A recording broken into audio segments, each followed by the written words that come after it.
La plus grosse mise à jour de Gran Turismo 7 vient d'être annoncée et dans cette vidéo, je vous propose tout simplement de faire le tour de ce qui va être ajouté sur le jeu avec cette mage 1.40. Bienvenue dans cette nouvelle vidéo sur Gran Turismo 7, ça fait quand même des mois que je n'ai pas eu l'occasion de faire du contenu sur ce jeu, tout simplement parce que les mises à jour de ces derniers temps étaient assez rares et assez faibles en contenu, mais là on part sur une mise à jour assez dantesque. Juste avant d'en parler, laissez-moi 30 secondes pour vous parler du sponsor de la vidéo du jour. Le sponsor c'est World of Tanks Blitz. World of Tanks Blitz est un jeu de combat de chars d'assaut gratuit que vous pouvez télécharger sur console, sur PC, mais également sur mobile. Vous trouverez le lien pour le télécharger gratuitement sous cette vidéo et sachez que chaque installation, chaque téléchargement que vous aurez fait du jeu soutient énormément la chaîne, alors n'hésitez pas à jeter un petit coup d'œil. Le jeu est joué par plus de 140 millions de joueurs, il y a plus de 450 véhicules différents, que ce soit des véhicules historiques, que ce soit des véhicules modernes ou des véhicules carrément inventés pour le jeu. Vous pourrez jouer au jeu à travers 8 modes de jeu différents et sur plus de 32 maps et c'est gratuit et le lien encore une fois est sous cette vidéo. Je compte donc sur vous pour donner un petit coup de pouce à la chaîne en allant le télécharger.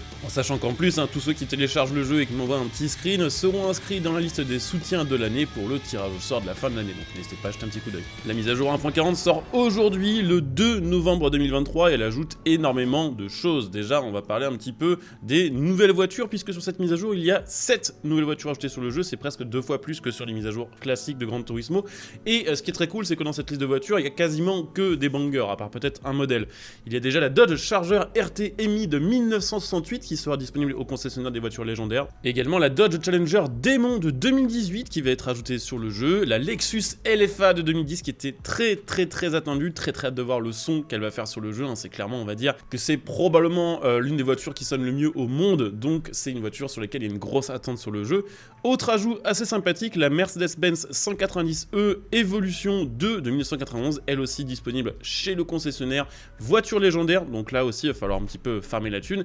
Et puis c'est également le cas du prochain modèle, la Nismo R400 de 1995, qui est basée sur une R33, qui doit être assez cool à conduire. Et puis pour terminer, deux modèles, la Porsche 911 GT3 RS de 2022 et la Tesla Model 3 Performance de 2023. Bon, je suis un petit peu moins fan, mais voilà, il en faut un petit peu pour tous les goûts. D'ailleurs, personnellement, je trouve ça assez fun de voir autant de Tesla sur Gran Turismo, puisque c'est quand même le deuxième modèle qui est acheté sur le jeu, et de voir que cette marque est totalement absente des autres jeux. Donc je me demande si Tesla n'est pas une exclusivité Gran Turismo. Comme d'habitude, ces voitures seront améliorables, certaines d'entre elles seront customisables, et vous pourrez les utiliser aussi bien dans le mode carrière que dans le mode libre. Mais c'est loin d'être la seule nouveauté de cette mise à jour, il y a également un nouveau circuit, le circuit Lac Louise ou Lake Louise, qui est un circuit fictif si je dis pas de bêtises, mais qui se tient quand même dans un univers réel, qui est situé dans des montagnes rocheuses au Canada. Circuit qui se passera autour d'une station de ski, c'est ça qui me fait dire que c'est un circuit fictif, et puis surtout circuit qui va être apparemment assez équilibré avec une longue ligne droite, des petits virages bien serrés, et bien sûr aussi des virages où tout va se jouer à l'appui. Donc très hâte de voir ce que ça va donner. À côté de ça, sont ajoutés sur le jeu évidemment aussi des nouveaux menus café. Il y en a 3 ce coup-ci, un menu centré sur la collection de voitures routières. Alors là pour l'instant il n'y a pas plus de détails, mais on devrait savoir assez rapidement de quoi il en retourne. La collection Lexus, la collection série Red Bull, donc 3 nouveaux menus disponibles à partir des niveaux 30, 34 et 49 pour le dernier, celui de la série Red Bull, donc ça va faire quelques nouvelles choses à faire pour les joueurs de Gran Turismo 7, mais encore une fois ce n'est pas tout, puisque grosse nouveauté, la version 2.0 de l'IA GT Sophie. Alors pour ceux qui n'ont jamais entendu parler de GT Sophie, c'est tout simplement la nouvelle IA de Gran Turismo qui est basée sur tout simplement du deep learning, donc qui utilise tout simplement les données des joueurs et les données de pilotes pro de Gran Turismo pour se construire tout simplement ses trajectoires et se construire sa manière de conduire. Il y avait eu un test déjà assez concluant de l'IA GT Sophie il y a quelques mois, on avait pu l'affronter dans différentes épreuves, mais là ça revient on va dire de manière plus large puisque vous pourrez participer à beaucoup plus d'épreuves sur le jeu qui seront jouées par l'IA GT Sophie. Il faut savoir que sur le jeu de base, ce n'est pas Sophie qui gère les IA, c'est une IA on va dire un peu plus standard. Donc là on pourra participer à beaucoup plus d'épreuves contre GT Sophie 2.0, GT Sophie 2.0 qui sera capable du coup d'utiliser beaucoup plus de voitures différentes sur 9 pistes maintenant, ce qui veut dire que on est quand même bien parti pour avoir à terme sur Gran Turismo 7 l'intégralité du jeu qui sera jouable contre l'IA GT Sophie, ce qui est quand même une putain de bonne nouvelle. On sait que vraiment sur les jeux modernes, un des gros problèmes souvent remontés par les joueurs, notamment sur les jeux de course, c'est l'IA, parce que même avec des IA bien construites, si c'est pas vraiment de vraies IA basées sur le deep learning, tous leurs comportements on va dire sont codés d'avance et elles ne peuvent on va dire que réagir en circulant à travers un arbre de choix codé en dur sur le jeu. Là, c'est différent et c'est vraiment une très belle innovation pour le coup. Ce GT Sophie, ça marche bien mieux actuellement que l'équivalent de cette IA qui est présente sur Forza Motorsport et qui est bien moins avancée pour l'instant au niveau de son développement. L'onglet Circuit du monde va être retravaillé pour proposer tout simplement différents défis et différentes difficultés ainsi que des challenges hebdomadaires vous donnant des récompenses assez stylées, hein. Ça peut aller jusqu'à des tickets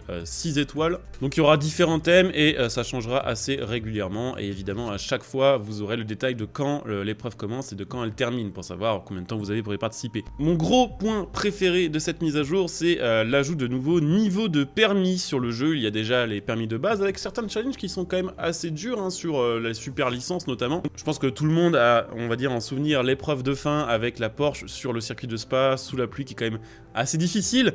Il m'a fallu quand même beaucoup de temps pour la golder et pour tout golder sur le jeu, et la bonne nouvelle c'est qu'on vient de nous rajouter 50 nouvelles épreuves de permis, donc les permis experts. Donc d'un côté il y aura les permis normaux qui étaient ceux présents sur le jeu jusqu'ici, et de l'autre côté les permis experts qui seront donc, on peut l'espérer, plus difficiles, proposant plus de challenges et proposant plus de tryhard. Sachez d'ailleurs au niveau de ces permis que ce soir je serai en live pour les tenter, et on va essayer tout simplement de les compléter en or comme les anciens permis. Donc si vous avez envie de les découvrir en live, si vous avez envie de venir me voir un petit peu rager sur le jeu, n'hésitez pas à venir, ce sera sur Twitch et vous trouverez évidemment comme d'hab le lien de ma chaîne Twitch dans la description de cette vidéo. Mais bon, c'est encore une fois pas la seule nouveauté de cette mise à jour, c'est rare qu'on ait autant de choses à dire, hein, sur une mise à jour Gran Turismo. Ils ont retravaillé le système de points de rencontre qui évolue en paddock, qui ne sera plus dispo dans le multi-joueur mais qui sera dispo directement dans la zone circuit du monde, ce qui permettra du coup de tout simplement communiquer avec les autres joueurs en leur envoyant des petits messages, des petites émoticônes, mais surtout ça permettra de voir avec plus de détails leur véhicule, donc c'est plutôt une bonne chose. Le multijoueur en écran partagé à 4 joueurs est ajouté sur le jeu, ça aussi énorme dinguerie.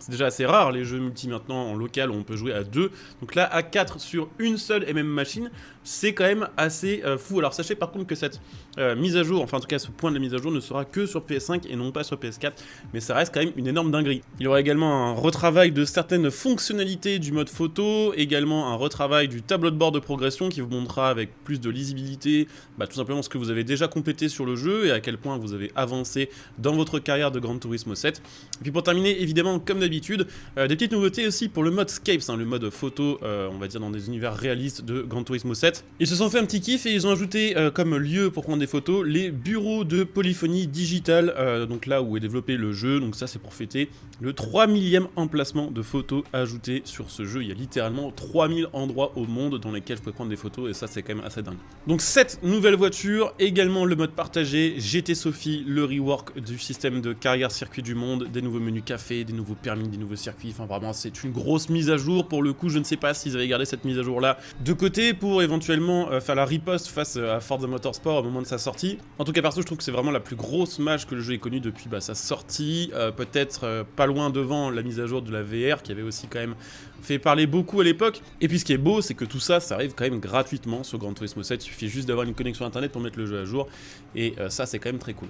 Donc voilà, on a fait le tour de cette nouvelle version de Gran Turismo 7, j'espère que cette vidéo vous aura intéressé, j'espère évidemment que vous aurez apprécié aussi le petit sponsor de la vidéo du jour et que vous aurez pensé à télécharger pour soutenir. Comme je le disais, hein, vous pouvez m'envoyer des petits screens pour que je vous ajoute au soutien de l'année, vous pouvez m'envoyer ça sur n'importe quel réseau. Si la vidéo vous a plu et que vous souhaitez la faire monter un petit peu dans le référencement de YouTube avec le nouvel algo qui est quand même assez hardcore, hein, sur YouTube, n'hésitez pas en tout simplement laissant un petit like, en vous abonnant, ça va aider la chaîne, et puis vous pouvez bien sûr aussi utiliser le lien Instant Gaming pour soutenir en achetant vos jeux à prix réduit.